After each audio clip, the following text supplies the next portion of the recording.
మమతా చిచ్చు. వెస్ట్ బెంగాల్లో ఈ ఇండియా టీంలో ఇంత రచ్చరచ్చ నడుస్తుంది. బయటకు వచ్చేసి ఇండియా టీంలోకి వెళ్ళి బయటకు వచ్చేసినా నేను బయటికి వెళ్ళి మద్దతు ఇస్తా కాంగ్రెస్కు అని మమతా బెనర్జీ మొన్ననే బయటకు వచ్చేసింది. ఆమె చెప్పేది ఏంటంటే ఆ లోకల్లో అక్కడ వెస్ట్ బెంగాల్లో ఉన్న కాంగ్రెస్ సిపిఐ వాళ్ళు బీజేపీకి అమ్ముడు పోయిన అనేది ప్రధానమైన ఆరోపణ.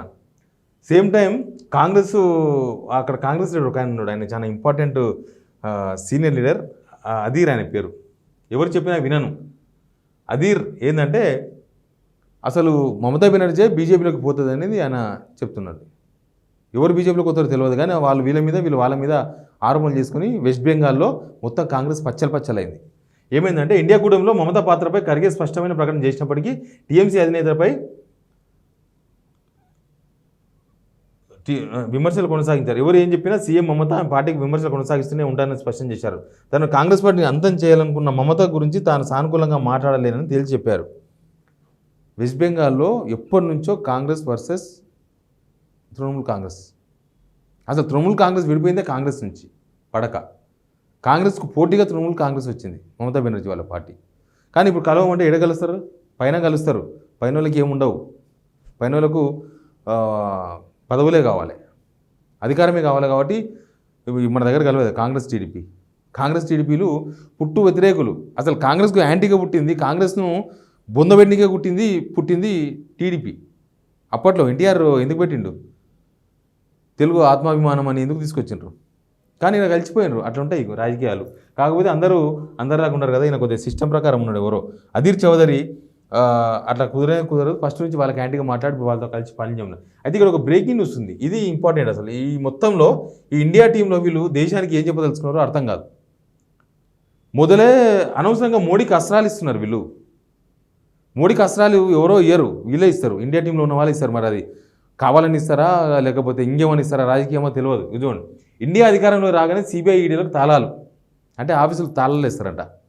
అది మన గాంధీ భవనా లేకపోతే అది మన పార్టీ ఆఫీసులా? సమాజ్వాదీ పార్టీ ఆఫీసా, కాంగ్రెస్ పార్టీ ఆఫీసా? తాళాలు వేసుకోనికి ఈడీ సిబిఐకి తాళాలు వేసి ఏం చేస్తారు? లూటీ చేస్తారు దేశాన్ని. నువ్వు నచ్చకపోతే, వీళ్ళ వ్యవహారం నచ్చకపోతే వాటిని గాడిలో పెట్టాలి, వాటిని ప్రక్షాళన చేయాలి, ఇంకా ఏదైనా చేయొచ్చు. కానీ ఈ సిబిఐ ఈడీలకు తాళాలు వేసినాక ఇంకా ఆగుతారా? ఎవరైనా ఆగుతారా? ఇంకా ఉన్నోళ్ళు అవినీతి చేసుకుంటూ పోవాలి, రాజకీయ నాయకులంతా అక్రమాస్తులు సంపాదించుకోవాలి, లేనోడు పేదోడు అట్లే ఉండాలని వీళ్ళ కోరిక. దీన్ని రాజకీయాల కోసం వాడుకుంటున్నారని మీరు ఆరోపణ చేస్తున్నారు. ఒకవేళ అది నిజమైతే మీరు దాన్ని ప్రక్షాళన చేయండి. అధికారంలోకి వచ్చినాక అది చెప్పండి, మేము ప్రక్షాళన చేస్తాం, ఈడీ సిబిఐని ఇలా కానియమని చెప్పండి. అని మొత్తం తాళాలు వేస్తాం, ఎత్తేస్తాం అంటే దేశాన్ని మొత్తాన్ని గంగలు కలపాలని ప్లాన్ చేసినట్టున్నారు. ఇట్లనే దేశాన్ని గంగలు కలిపి ప్లాన్ చేస్తే ఏమవుతుంది? అది నష్టమే తప్ప లాభం లేదు. ఏమంటారు, నిన్న కూటమి కేంద్రంలో అధికారంలోకి రాగానే సిబిఐ ఈడీ కార్యాలయాలకు తాళాలు వేయాలని తాను ప్రతిపాదిస్తానని సమాజ్వాదీ పార్టీ అధినేత అఖిలేష్ చెప్పారు. ఒక ఆంగ్ల పత్రిక ఇంటర్వ్యూలో ఆయన ఈ వ్యాఖ్యలు చేశారు. సిబిఐ ఈడీ మూతపడాల్సిందే, ఎవరైనా మోసానికి పాల్పడితే నిగ్గు తేల్చడానికి ఐటీ శాఖ ఉంది. ఇక సిబిఐ ఎందుకు? ప్రతి రాష్ట్రానికి అవినీతి నిరోధక శాఖ ఏసీబీ ఉందంట. ఏసీబీలు తెలుస్తున్నాడు ప్రతి రాష్ట్రం వల్ల. ఏసీబీ ఎవరి కనసనాల్లో పనిచేస్తుంది?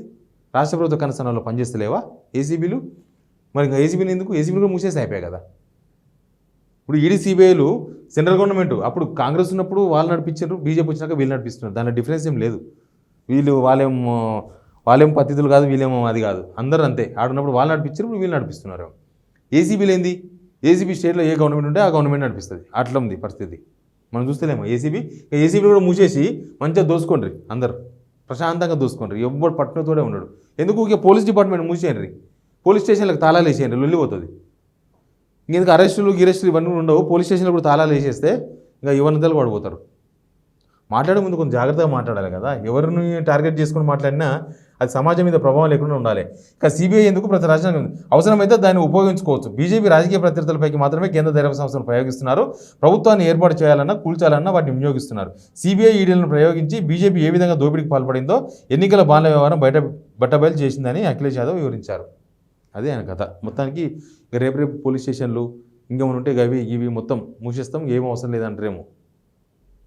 Please subscribe Signal TV.